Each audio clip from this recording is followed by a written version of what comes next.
மறுபடியும் இந்த செய்தியின் மூலமாக உங்களை தொடர்பு கொள்வதில் நான் மிகுந்த மகிழ்ச்சி அடைகிறேன்.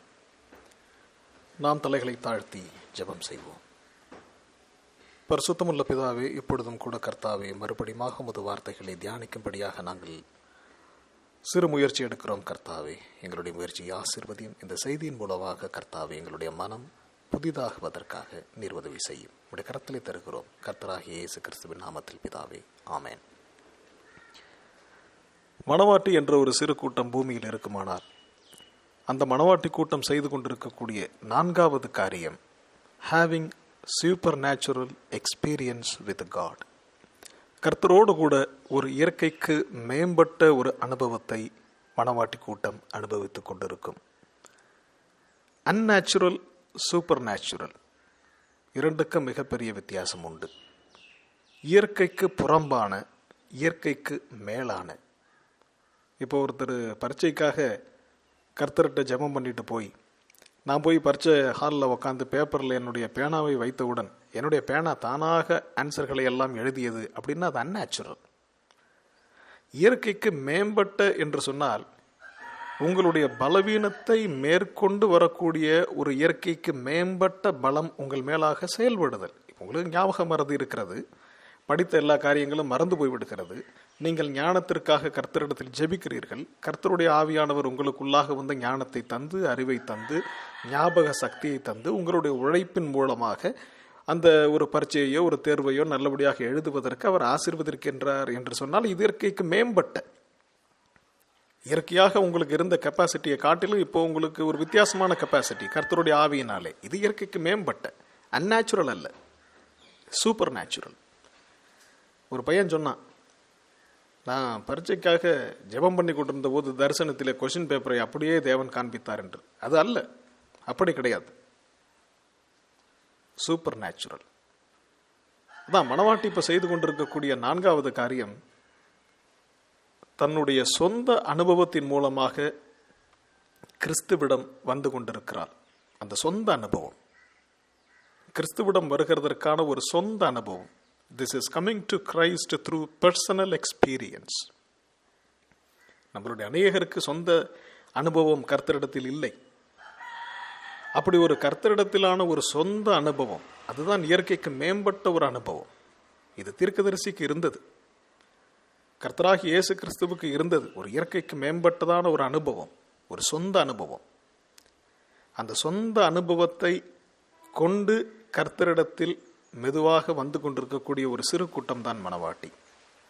அப்படி ஒரு சொந்த அனுபவம் உங்களுக்கு இருக்குமானால், அந்த சொந்த அனுபவம் உங்களை கர்த்தரின் உள்ளாக வழி நடத்தும். அந்த சொந்த அனுபவம் உங்களுக்குள்ள இருந்த எல்லா பயத்தையும் புறம்பே தள்ளும்.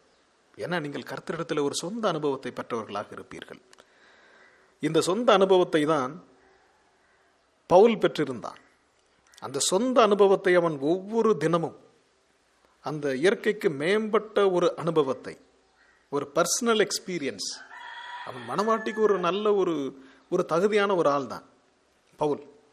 அவன் மணவாட்டி இல்லை என்று யாரும் சொல்லிவிட முடியாது. மணவாட்டிக்குரிய எல்லா காரியங்களும் அவனுக்குள்ளாக காணப்பட்டது. அவன் பாருங்கள், அவன் தேவனிடத்தில் ஒரு சொந்த அனுபவத்தை பெற்றிருந்தான். சொந்த அனுபவம். அந்த சொந்த அனுபவத்தை அவன் பெற்றிருந்தபடியினால்தான் அவன்கிட்ட ஒரு மரணத்தின் பயம் கூட அவனை ஒன்றும் செய்ய முடியவில்லை. அவன் பார்த்து, மரணமே உன்னுடைய கூரெங்கே, பாதாளமே உன்னுடைய ஜெயம் என்கே என்று அவனால் கேட்க முடிந்தது. ஏன் கேட்க முடிஞ்சது, எப்படி அப்படி பயப்படாமல் இருக்க முடிந்தது என்று சொன்னால், அவன் கர்த்தரிடத்தில் ஒரு சொந்த அனுபவத்தை பெற்றிருந்தான். அப்படி ஒரு சொந்த அனுபவத்தை பெற்ற ஒரு மணவாட்டி கூட்டம்தான் மரணத்திலிருந்து ஜீவனுக்கு கடந்து சென்று இருக்குமே தவிர, வெறுமனே ஒரு வார்த்தையை வாசித்து அல்லது பிறர் சொல்லுவதை கேட்டு அல்லது அநேக செய்திகளை கேட்டு அதை ஒரு செய்தி பூர்வமாக, ஒரு அறிவுபூர்வமாக புரிந்து கொண்ட எந்த ஒரு கூட்டமும் மரணத்திலிருந்து ஜீவனுக்கு கடந்து போவதில்லை. கர்த்தரை உங்களுடைய சொந்த அனுபவத்தில் கொண்டிருக்க வேண்டும். அந்த சொந்த அனுபவம் சும்மா ஏதோ ஒரு சாதாரண அனுபவமா, ஒரே கூட்டமா இருந்துச்சு மார்க்கெட்ல, ஆனா நான் போனேன், எனக்கு மட்டும் மீனும் சிக்கனும் ஈஸியா கிடைச்சிச்சு, இது என்னுடைய சாட்சி அப்படின்னு சொல்றது அல்ல. அது இயற்கைக்கு மேம்பட்ட ஒரு அனுபவமாக, இயற்கைக்கு மாறான ஒரு அனுபவமாக அல்ல, இயற்கைக்கு மேம்பட்ட ஒரு அனுபவமாக. அந்த இயற்கைக்கு மேம்பட்ட அந்த அனுபவத்தை தன்னுடைய சொந்த அனுபவமாக கொண்டிருக்கக்கூடிய ஒரு சிறு கூட்டம் தான் மணவாட்டி கூட்டம். அதனாலதான் இந்த ஹீப்ரூஸுங்கிற புத்தகத்தில் 20வது பக்கத்தில் 255வது பேராவில் அவர் சொல்கிறாரு, எப்படி நம்ம மரணத்திலிருந்து ஜீவனுக்கு கடந்து சென்று விட்டோம் என்று எப்படி நாம் அறிந்து கொள்வதென்றால், எந்த விதத்தில் நாம் ஆவியானவரால் நடத்தப்படுகிறோமோ அதை வைத்து நாம் மரணத்திலிருந்து ஜீவனுக்கு கடந்து சென்று விட்டோம் என்று நம்மால் அறிந்து கொள்ள முடியும். அப்படி ஒரு அறிவு இருந்தால் தான் ஆல்வேஸ் பிரைசிங் காட், எந்நேரமும் தேவனை துதித்து கொண்டிருக்கக்கூடிய ஒரு ஜீவியம் நம்மளுக்குள்ளாக காணப்படும்.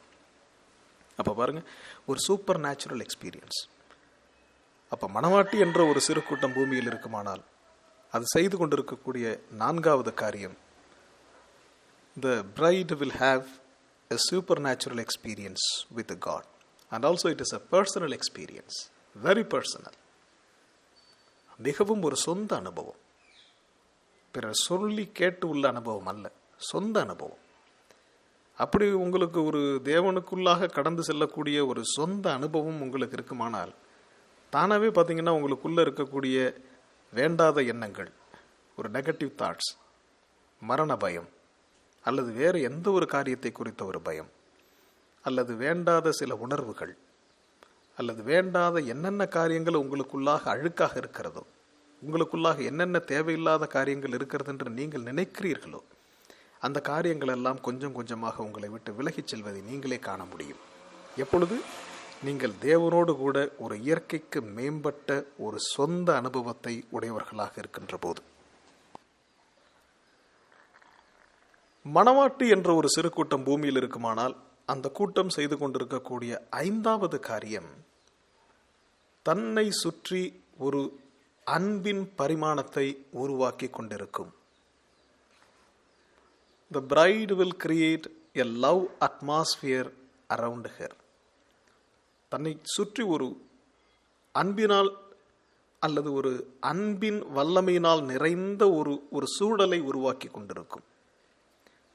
அதாவது நல்லா பாருங்க, ஒரு மிகவும் குழப்பங்கள் நிறைந்த ஒரு இடத்துல அவங்களுக்கு நடுவில் திடீரென்று கர்த்தராகிய இயேசு கிறிஸ்து போய் நின்றால் என்ன நடக்கும் என்று நினைக்கிறீர்கள்? அங்க அந்த குழப்பங்கள் எல்லாம் தீர்ந்து ஒரு அமைதி நிலவும்.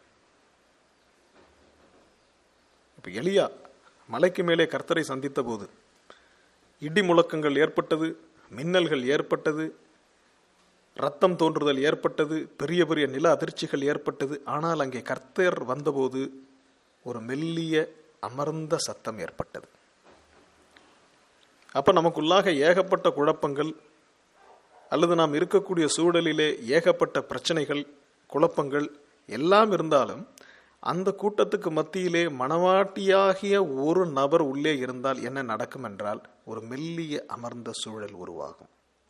ஆனால் இன்னைக்கு பாருங்க, தங்களை மணவாட்டி என்று அழைத்து கொண்டு இருக்கக்கூடிய யாராவது ஒரு நபரை கொண்டு போய் அமர்ந்த மெல்லிய சூழல் இருக்கிற இடத்துல நடுவில் வச்சிங்கன்னா ஏகப்பட்ட பிரச்சனைக்கு அவன்தான் காரணமாக இருக்கிறான். ஆனால் வெளியில் சொல்லிக்கிறது நாங்கள் மணவாட்டி கூட்டம். இந்த மணவாட்டி கூட்டத்தில் இருக்கிறவனை கொண்டு போய் சந்தோஷமும் சமாதானமும் இருக்கக்கூடிய ஒரு சூழலில் வச்சு பாருங்க, அங்கே இருக்கக்கூடிய சந்தோஷமும் சமாதானமும் கெட்டு பெரும் குழப்பம் அங்கே நிலவக்கூடும். அப்படி இருப்பவன் தன்னை, அதாவது ஒருவனுக்கு என்ன ஆவி இருக்கிறதோ அந்த ஆவியினுடைய இன்ஃப்ளூவன்ஸ் அவனை சுற்றி இருக்கக்கூடிய ஒரு பெருங்கூட்டத்தை அப்படியே பாதிக்கும். சாதாரணமாக வீட்டிலேயே பாருங்களேன், சிறு குழந்தைகள் ஒரு 5-6 பிள்ளைகள் இருக்கிறார்கள் அப்படின்னு வைத்துக்குவோம். அந்த 5-6 குழந்தைகளை நல்லா தான் விளையாடிக்கிட்டு இருக்கும். திடீர்னு ஒருத்தன் எங்கேயோ போனவன் சும்மா சார் நல்லா இருக்கீங்களா அப்படின்ட்டு உள்ளே வருவான். உள்ளே வந்த உடனே பார்த்தாக்க ஒரு புள்ள எங்கேயாவது முட்டிக்கிட்டாலும் இன்னொரு புள்ள கீழே விழுவும். இது ஏதோ சாதாரணமாக நடக்குதுன்னு நினச்சிக்கிட்டு இருக்கிறீங்க. இது சாதாரணமாக நடக்கலை. அந்த மனுஷனுக்குள்ளாக இருக்கக்கூடிய ஆவி அந்த சூழலின் அமைதியை, அந்த சூழலின் இனிமையை கெடுப்பதற்காக வந்து கொண்டிருக்கிறது. இது ஒரு ஸ்பிரிச்சுவல் இன்ஃப்ளூவன்ஸ். இது அதிகமாக இதை அனுபவித்து பார்க்கிறவர்களுக்கு தெரியும். Love atmosphere. அது என்ன சார் ஸ்பிரிச்சுவல் இன்ஃப்ளூவன்ஸ்? ஒன்றும் இல்லை, உங்களுடைய எண்ணங்களில் என்ன இருக்கிறதோ, உங்களுடைய எண்ணத்தின் அடித்தளத்தில் என்ன இருக்கிறதோ அது அந்த சூழலை மாற்றி அமைக்கும். சாதாரணமாக ஒரு நபர் கடற்கரையில் உட்கார்ந்து தினமும் தியானம் செய்வதுண்டு. அவர் அப்படி தியானம் செய்யும்போது பார்த்தீங்கன்னா அந்த சீகல் அப்படின்னு சொல்லி ஒரு பறவை இருக்கிறது. அது கடற்கரையினுடைய அந்த ஓரங்களிலே அதிகமாக காணலாம். அந்த சீகல் பறவைகள், ஏகப்பட்ட பறவைகள் அங்கே சுற்றி நடந்து கொண்டிருக்கிறது, பறந்து கொண்டிருக்கிறது. இந்த தியானம் செய்யக்கூடிய இந்த நபர் நல்ல ஒரு தியான நிலையில் இருக்கும்போது பார்த்தா அவரோட தலைமையில ஒரு 4 சீகல் பறவை வந்து உட்காருகிறது, தோள்களிலே உட்காருகிறது, தொடையிலே உட்காருது. அவரை சுற்றி மிகவும் நெருக்கமாக அவர் மேலேயே நடந்து சென்று கொண்டிருக்கிறது. அவர் தியானத்தில் இருக்கிறார். ஒரு நாள் ஒரு சின்ன பையன் என்ன செய்யறான், அந்த தியானம் செய்யக்கூடிய அந்த நபரை பார்த்து, ஐயா, எத்தனையோ சீகல் பறவைகள் உங்கள் மேலே நடமாடுகிறது, உங்கள் மேலே உட்காருகிறது, உங்கள் தலையின் மேலே உட்காருகிறது, இதையெல்லாம் நான் பார்த்து கொண்டிருக்கிறேன். அந்த பறவைகளை எல்லாம் கைகளினால் பிடித்து விளையாட வேண்டும் என்கின்ற ஆசை எனக்கு இருக்கிறது. அதனால தயவு செய்து அடுத்த முறை நீங்கள் தியானத்தில் இருக்கின்ற போது உங்கள் மேல் ஏதாவது பறவை வந்து உட்காரும் போது அவைகளை பிடித்து எனக்கு தாருங்கள் அப்படின்னு சொல்றான். இந்த மனுஷன் என்ன செய்யறாரு, கொஞ்சம் இந்த பையனுடைய தொந்தரவு தாங்காம, சரி இன்னைக்கு எப்படியாவது இந்த பையனுக்கு ஒரு சீகல் பறவையை பிடிச்சு அவன் கையில கொடுத்துருவோம் அப்படின்னு சொல்லிட்டு, அன்னைக்கு அவர் தியானத்தில் இருக்கிறார். ஆனால் அவருடைய எண்ணத்திலே எப்படியாவது அந்த பறவைகளில் ஒன்றை பிடித்து விட வேண்டும் அப்படிங்கிற எண்ணம் இருக்குது. அந்த எண்ணத்தோடு கூட அவர் தியானத்தில் இருக்கிறார். அன்னைக்கு பார்த்து எல்லா சீகல் பறவையும் அவரை விட்டு தூரமாக சென்று கொண்டிருக்கிறது. ஒன்று கூட அவர் மேலே வந்து உட்காரல, அல்லது அவரை சுற்றி வரல, அவருக்கு பக்கத்திலேயே வரல. இது என்ன காரணம் என்று சொன்னால், அந்த பிடிக்கணும், அந்த பறவையை பிடித்து விட வேண்டும் அப்படிங்கிற எண்ணம் அவருடைய மனதிற்குள் இறங்கிய போது அவரை சுற்றி இருந்த ஒரு அன்பின் அட்மாஸ்பியர், அந்த ஒரு பரிமாணம் முழுவதுமாக குழப்பமுற்று ஒரு வெறுப்பின் பரிமாணமாக அங்கே உள்ளே வந்தபோது அதற்குள்ளாக ஒரு மிருகமோ ஒரு பறவையோ கூட உள்ளே வர முடியவில்லை என்று சொன்னால், ஒரு மணவாட்டியானவள் தன்னை சுற்றி என்ன விதமான ஒரு அட்மாஸ்பியரை கொண்டிருக்க வேண்டும்? ஒரு அன்பின் அட்மாஸ்பியர் இருந்தா அவ போற இடமெல்லாம் அன்பின் அட்மாஸ்பியர்ல மிருகங்கள் கூட உங்களை ஒன்றும் செய்யாதே.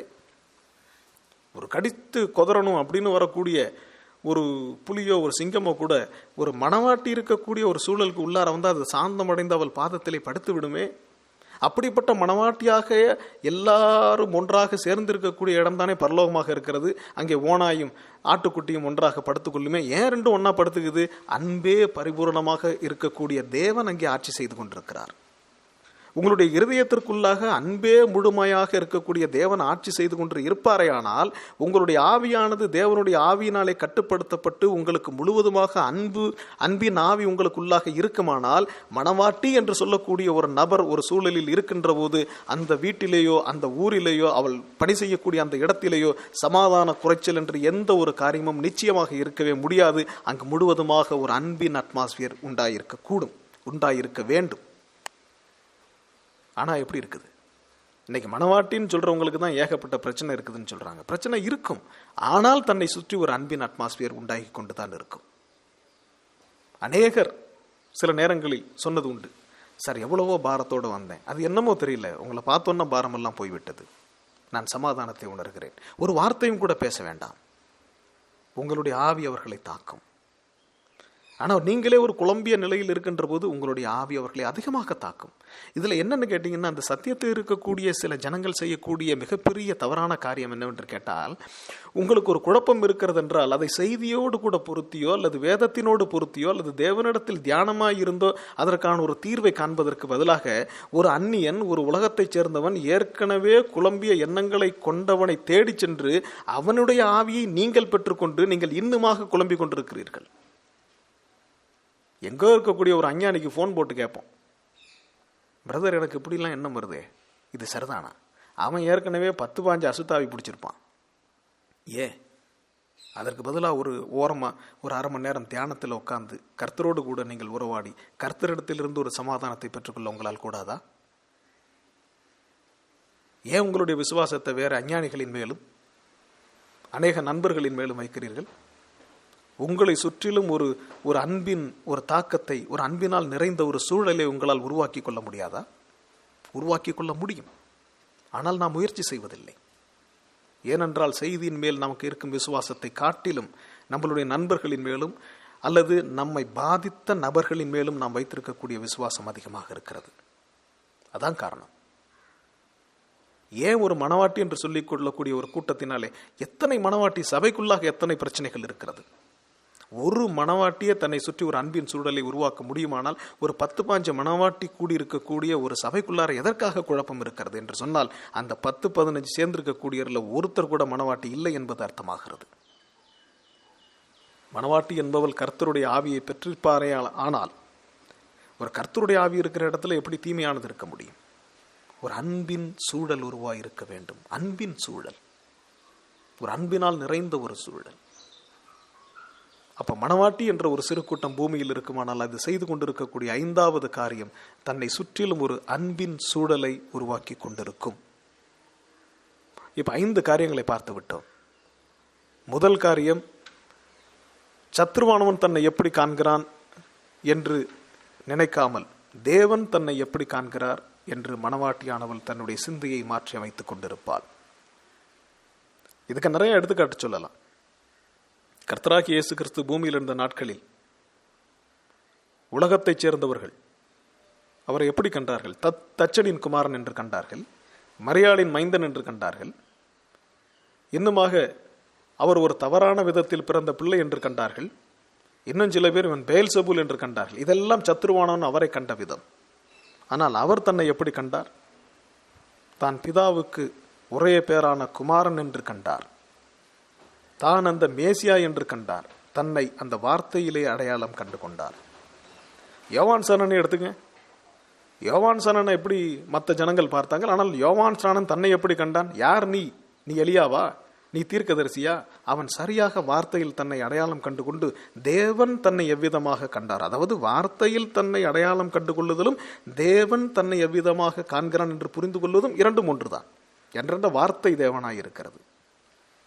அவன் சொன்னான், நான் வனாந்தரத்திலே கூப்பிடுகிறவனுடைய சத்தமாயிருக்கிறேன் என்று சொன்னான். தீர்க்கதரிசியாக வில்லியம் பிரணாம் தன்னை வார்த்தையிலே அடையாளம் கண்டு கொண்டார். வார்த்தையிலே அடையாளம் கண்டுகொள்வது என்பது தேவன் நம்மை எப்படி காண்கிறார் என்று புரிந்து கொள்வது.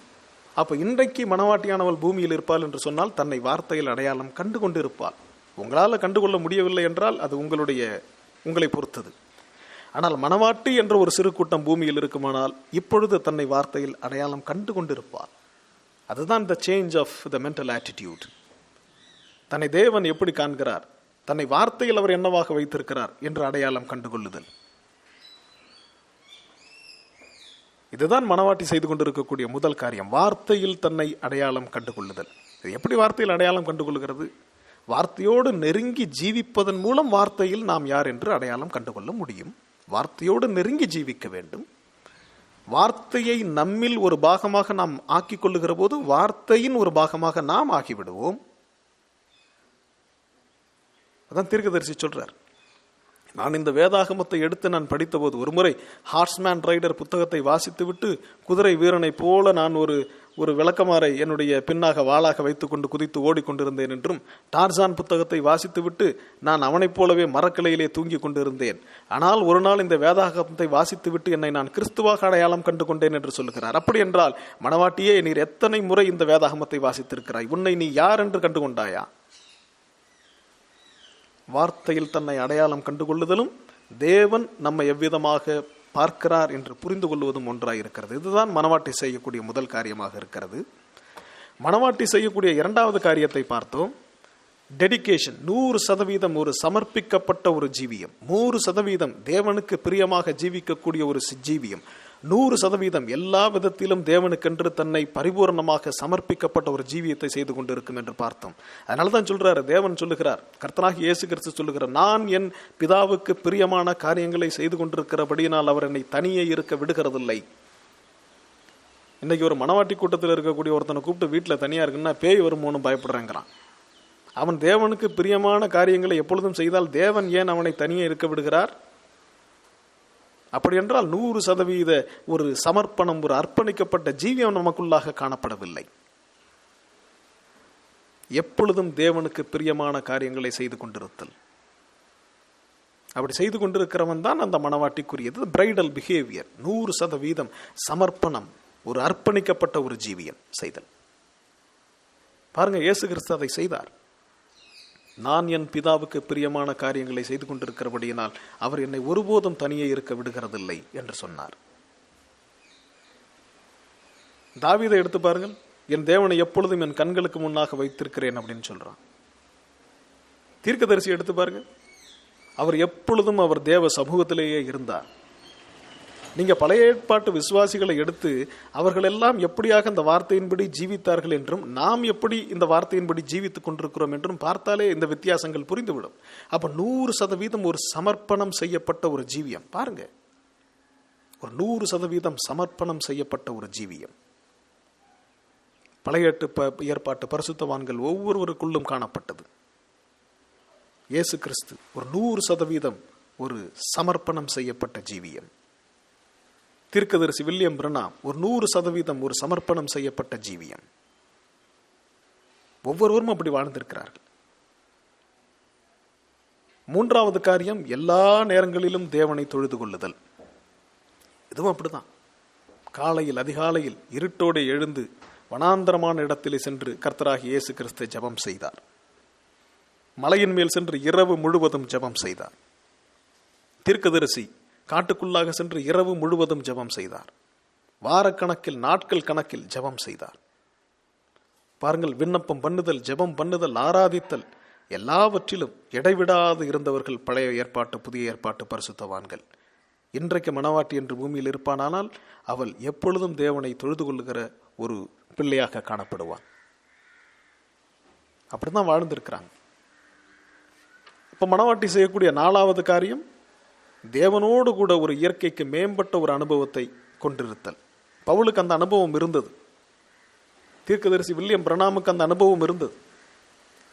இன்னுமாக ஒவ்வொரு பரிசுத்தவானுக்கும் அந்த அனுபவம் இருந்தது. ஒரு சூப்பர் நேச்சுரல் எக்ஸ்பீரியன்ஸ், ஒரு பர்சனல் எக்ஸ்பீரியன்ஸ் வித் காட். அப்ப இன்னைக்கு மணவாட்டி என்று இருப்பாளானால் அவள் தேவனோடு கூட ஒரு தனிப்பட்ட விதத்திலே ஒரு சூப்பர் நேச்சுரல் எக்ஸ்பீரியன்ஸை அனுபவித்துக் கொண்டிருப்பாள். இந்த மணவாட்டி என்ற ஒரு சிறு கூட்டம் செய்யக்கூடிய 5வது காரியம், தன்னை சுற்றி ஒரு அன்பின் சமூகத்தை உருவாக்கி கொண்டிருத்தல். பாருங்க, ஒரு தடவை தீர்க்கதரிசி வீட்டுக்கு வருகிறார். பிள்ளைகள் எல்லாம் ஒரே சண்டை, ஒரே சத்தம், ஒவ்வொருத்தருக்கு ஒருத்தர் சண்டை போட்டு கொண்டிருக்கிறார்கள். இவர் உள்ளே வருகிறார். இந்த பிரணாமினுடைய மனைவியானவர் மிகவும் டென்ஷன் ஆகி இருக்கிறார்கள். இவர் உள்ளே வந்துவிட்டு ஒன்றும் செய்யவில்லை, அப்படியே ஒவ்வொருத்தரும் மேலேயும் கை வச்சு அப்படியே ஜெபிக்க துவங்குகிறார். சற்று நேரத்திலே அந்த குடும்பமானது ஒரு சுமூகமான ஒரு சூழலிலே வந்து சேர்கிறது. இது என்ன? அவருடைய ஆவியின் வல்லமையினாலே ஒரு அன்பின் சூழலை அவர் உருவாக்குதல். அன்பின் சூழலை உருவாக்குதல். அந்த அன்பின் சூழல் இருக்குமானால் எந்த தீமையும் நடந்து விடாது. ஒரு முறை பிரணாம் தன்னுடைய தோட்டத்தில் புல்களை செதுக்கி கொண்டிருந்த போது ஒரு குளவி கூட்டு மேலே எடுத்து விடுகிறார். அங்கிருந்த குளவியெல்லாம் பறந்து வெளியே வருகிறது. அப்போ அந்த குளவிகள்கிட்ட பேசுகிறார். புவர் கிரீச்சர்ஸ் ஆஃப் காட், மன்னிக்க வேண்டும் நண்பர்களே, தெரியாமல் உங்கள் மேலே மோதிவிட்டேன். அமைதியாக சென்று உள்ளே இருங்கள். ஒவ்வொரு குளவியாக அவரை ஒன்றும் செய்யாமல் அப்படியே கூண்டுக்குள்ளாக திரும்பி போகிறது. இது என்ன? ஒரு அன்பின் சூழலை உருவாக்குதல். ஒரு மிக கொடூரமான ஒரு காளை மாடு ஒரு இடத்துல படுத்திருக்குது. அது முந்தின நாள் தான் ஒருத்தனை முட்டி அந்த இடத்துல கொன்று போட்டது. ஒரு கர்த்தருடைய ஊழியத்தின் காரணமாக ஒரு நபரை சந்திக்க நம்ம தீர்க்கதரிசி அந்த பாதையின் வழியாக தெரியாமல் போய்விடுகிறார். அந்த மாடு வேகமாக முட்டுவதற்கு ஒடியாருக்கிறது. அப்போ அவர் எந்த விதத்திலும் கொஞ்சம் கூட பயப்படாமல் அந்த மாட்டை பார்த்து, கர்த்தருடைய சிருஷ்டியே, நான் கர்த்தருடைய ஊழியமாக சென்று கொண்டிருக்கிறேன், நீ போய் அந்த மரத்தடியிலே படுத்துக்கொள் என்று சொல்லுகிறார். அது அப்படியே சாந்தமடைந்து போய் படுத்துக் கொள்ளுகிறது. என்ன? ஒரு அன்பின் சூழலை உருவாக்கி கொண்டிருந்தார். அவர் சொல்றார், தீர்க்கதரிசி சொல்றார், நான் வியாதிகளை ஜெயித்ததுண்டு, பிசாசுகளை ஜெயித்ததுண்டு, இன்னுமாக எத்தனையோ காரியங்களை ஜெயித்திருக்கிறேன், எல்லாமே ஒரு துளி அன்பை கொண்டு என்று சொல்லுகிறார். நன்றாக பாருங்கள். ஒருவன் மேடையில் தீர்க்கதரிசி பேசிக் கொண்டிருக்கிற போது கைகளை சுருட்டி கொண்டு புல்லின் கீழ் உள்ள பாம்பே அப்படின்னு சொல்லி குத்துறதுக்கு ஓங்கி ஒடியாடுறான். இவர் அந்த அன்பின் தெய்வீக அன்போடு கூட ஒரு பார்வை பார்க்கிறார். அவன் சொத்தென்று காலிலே விழுகிறான். என்ன செய்து கொண்டிருக்கிறார்? ஒரு அன்பின் சூழலை உருவாக்கி கொண்டிருக்கிறார். ஆனா பாருங்க, மணவாட்டின்னு சொல்லிட்டு இருக்கிற நம்ம ரோட்ல போனா சாந்தமா போய்கிட்டு இருந்த நாய் கூட ஒடியாந்து கடிச்சிட்டு போகுது. ஏன்? நம்மளுடைய இருதயத்திற்குள்ளும் ஆவிக்குள்ளும் அநேக குழப்பங்கள் நிலவி கொண்டிருக்கிறது. ஒரு அன்பின் சூழல் நமக்குள்ளே இல்லை. ஒரு குழப்பத்தின் சூழல் நமக்குள்ளே இருக்கிறது. என்னைக்குதான் அந்த குழப்பம்லாம் தீரும்? படிக்கிறோம், நிறைய செய்திகளை வாசிக்கிறோம், நிறைய செய்திகளை கேட்கிறோம். ஆனால் இருதயத்திலோ சிந்தையிலோ ஆவியிலோ மாற்றங்கள் ஏற்படாத வரையில் நீங்கள் 1 கோடி செய்திகளை கேட்டாலும் ஒரு புண்ணியமும் இருக்காது. ஒரு அன்பின் சூழலை உருவாக்க வேண்டும். சமூகத்தில் ஒரு அன்பின் சூழலை உருவாக்க வேண்டும். ஒவ்வொருக்காகவும் ஜெபிக்க வேண்டும்.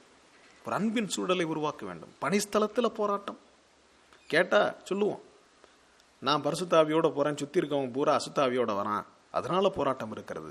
பரிசுத்தாவி என்பது அசுத்தாவியை விட பன்மடங்கு பலம் கூடியதல்லவா? அதனால போராட்டம் இருக்கிறது அப்படின்னு சொல்றோம்.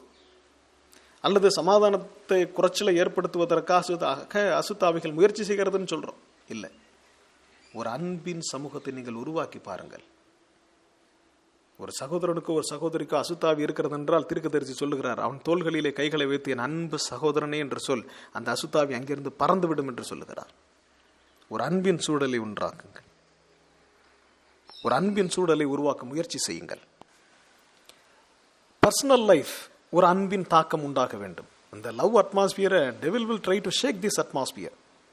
அந்த ஒரு சூழலை குலைத்து போடுவதற்கு சத்ருவானவன் எல்லா விதத்திலும் முயற்சி செய்வான். அதனால் குலைந்து போகாத அளவுக்கு நீங்கள் ஒரு சூழலை உருவாக்க வேண்டும். அடாப்ஷன் அப்படிங்கிற செய்தியில சொல்றார், I want to try to get you in this, that a man in Christ with the Holy Ghost can bear with a man when he is wrong, long-suffering, gentle, patient. He is a sweet, humble, faithful, filled with the Spirit, never negative, always positive. He is a different person. Adoption. இதுதான் நமக்கு நடக்கக்கூடிய ஒரு கடைசி காரியம். Adoption, புத்திர சுவீகாரம். அவர் சொல்றார், ஒரு தவறாக இருக்கக்கூடிய ஒரு நபரோடு கூட இந்த மனவாட்டி என்று சொல்லிக் கொண்டிருக்கக்கூடிய கிறிஸ்துவுக்குள் ஜீவிக்கக்கூடிய பரிசுத்த ஆவியினால் நிறைந்த ஒரு மனிதன் இருப்பான் என்று சொன்னால், அந்த தவறான மனிதனை எல்லா விதத்திலும் தாங்கிக் கொள்ளுவான். நீடிய சாந்தத்தோடும் பொறுமையோடும் தாங்கிக் கொண்டு தான் எப்பொழுதும் இனிமை நிறைந்தவனாகவும் தாழ்ச்சி நிறைந்தவனாகவும் விசுவாசம் நிறைந்தவனாகவும் ஒரு பொழுதும் நெகட்டிவ் திங்கிங் இல்லாமல் எப்பொழுதும் பாசிட்டிவாக இருக்கக்கூடிய ஒரு பர்சனாலிட்டியாக அவர்கள் மத்தியிலே ஜீவிப்பான் என்று சொல்லியிருக்கிறது. அடாப்ஷன். அப்போ புத்திர சுவீகாரத்தில் இப்படி ஒரு காரியம் சொல்லியிருக்கையில், இதுக்கு எந்த விதத்திலையுமே இதுபடி ஜீவிக்காத ஒரு நபர் நான் புத்திர சுவீகாரத்தை பெற்று விடுவேன் என்று சொல்லிக் கொண்டிருப்பது எப்படி இருக்கிறது?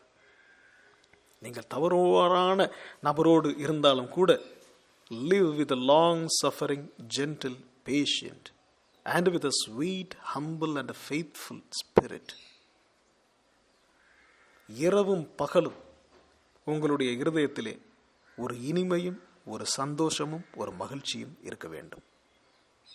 என்ன நடந்தாலும் ஒரு சந்தோஷமும் ஒரு மகிழ்ச்சியும் ஒரு இனிமையும் உங்களுக்குள்ளாக இருக்க வேண்டும். இதுதான் பர்சனல் லைஃப்ல ஒரு லவ் அட்மாஸ்பியரை கொண்டு வருகிறது, ஒரு அன்பின் சூழலை கொண்டு வருகிறது. இப்படிப்பட்டதான அன்பின் சூழலும் ஒரு மனவாட்டியானவள் வார்த்தையில் தன்னை அடையாளம் கண்டு கொண்டு அந்த கண்டுகொண்ட அடையாளத்திற்கு தக்கதாக ஒரு 100% ஒரு சமர்ப்பிக்கப்பட்ட ஒரு ஜீவியம் செய்து எல்லா நேரங்களிலும் தேவனை ஆராதித்து தேவனோடு கூட ஒரு இயற்கைக்கு மேம்பட்ட அனுபவத்தில் வாழ்ந்து தன்னை சுற்றிலும் ஒரு அன்பின் சமூகத்தை ஒரு அன்பின் சூழலை உருவாக்கி கொண்டிருப்பாள் என்று சொன்னால், அவள் இருதயத்திற்குள்ளாக பரலோகத்தின் சந்தோஷ மணிகள் ஒலிக்கும். அவள் எப்பொழுதும் தன்னை முத்திரித்திருப்பாள். எதனால் முத்திரித்திருப்பாள்? சந்தோஷத்தினாலும் தன்னுடைய ஜீவியத்தினாலும் முத்திரிக்கப்பட்ட ஒரு ஆவியை பெற்றிருப்பாள். அப்படிப்பட்டவளே மனவாட்டியாக இருக்கிறாள். இனி அடுத்த செய்தியிலே நாம் சந்திப்போம். கர்த்தர் உங்களை ஆசீர்வதிப்பாராக. ஆமென்.